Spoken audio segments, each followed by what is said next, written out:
Welcome to the StockMiner.com studios here in the beautiful Black Hills of South Dakota. I'm your StockMiner Brian Johnson, making professional trading simple. And we got a move both up and down today. Started the markets with a gap up, finishing with a move back down. And not too bad in the afternoon. Finally nice to see something other than maybe up all the time. For those of you that are bearish and have been waiting for a break to the downside, it was a very good place to get short today. A couple of very nice places to get short today. If you did, I'd tell you, great job. If you're holding into tomorrow, that's just fine. Certainly not a bad play at this part. Uh, Still very cautious for myself though, because we have not broken those more major levels that I've talked about.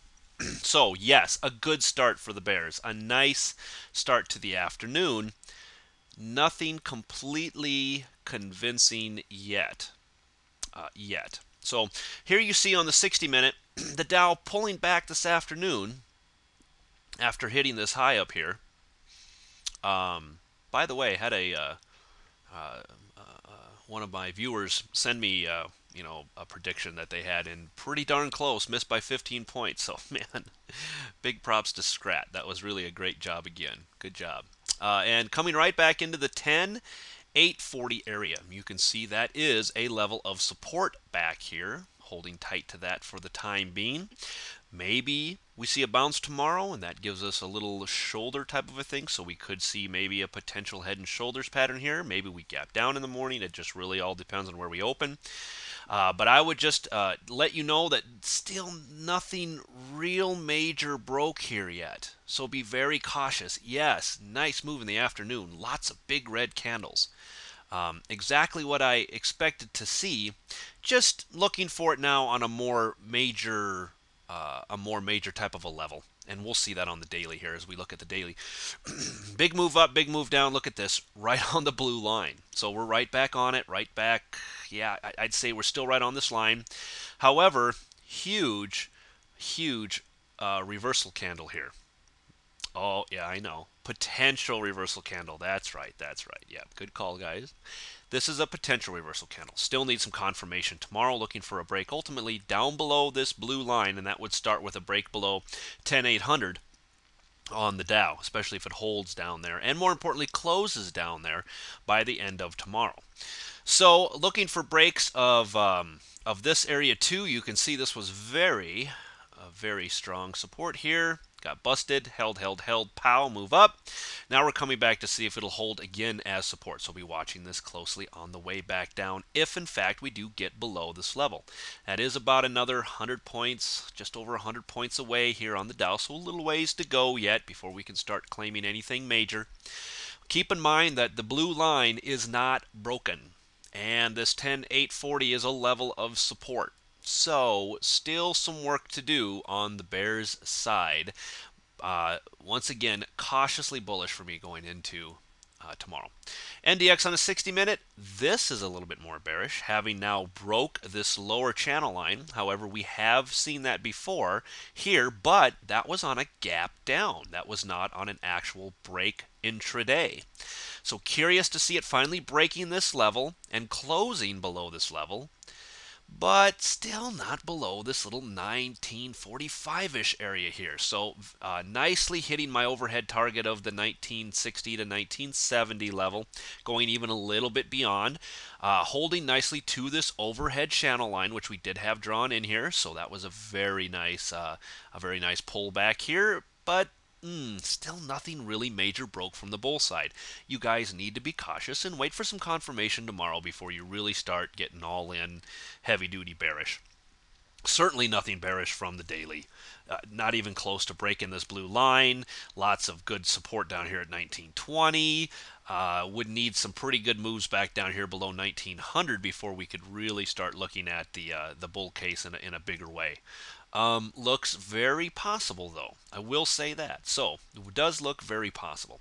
NDX on a weekly. Here's that overhead area I was telling you about. 1960, 1970. It's not so much that it hits it, but that it closes above it. so far we are not obviously looking to close above it at this point.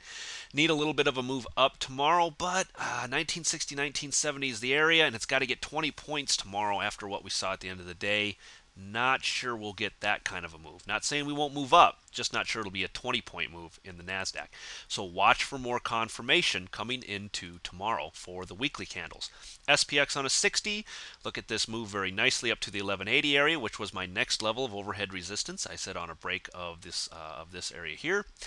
And now back below the channel line and below the 50-period moving average. So two major breaks for the SPX today. Very curious to see. And in a manner that I loved. Notice how it left no gaps up here? Man, I'll be honest, I would not mind seeing the futures move up just a teeny bit tonight and open about maybe 2 or 3 points up and then start to see this thing roll over and start to move back down again tomorrow. That would be just prime. I would love that. A little move back up in the morning, maybe retest the lower side of this channel line, create a right shoulder, and then break down and through, giving us a move down to maybe the 1145-ish mark, 1140-ish mark. Totally makes sense. Perfect world scenario for me, though, so that may or may not happen. Just a speculation play on my part. However, major break for the SPX, and look at this, now definitely closing below the blue line. So the SPX is the first one to break the blue line. Will it hold? We don't know. Looks to me like we got a little bit of work to do yet. Breaks below 1160, that's kind of the more major area for me. And I would start to maybe entertain bigger short positions below 1150 for those of you that are playing along at home. SPX on a weekly, also moving back up. Tomorrow we'll be curious to see what we get here. Was it going to end up a gravestone doji, a little spinning top? Man, hard to tell. Fridays tend to be a little bit more bullish than they do bearish in the overall sense of things.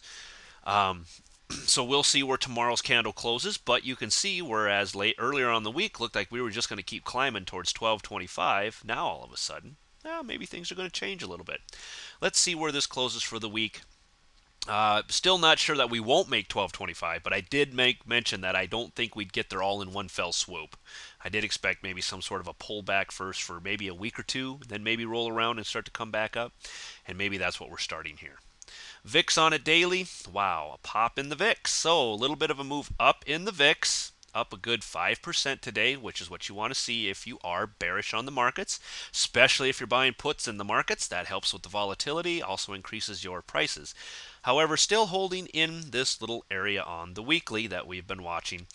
Back down to this support level, back up to this resistance level. Let's see if it closes there for the week. If so, just still nothing really to get all that excited about from the VIX standpoint. So yes, there was a little bit of a pop today, but no, overall fear is not returning to the markets in any great way. Apple on a 60-minute, did see it break up here to 231-ish or so, and that was kind of on the gap up actually. It started the morning up about 2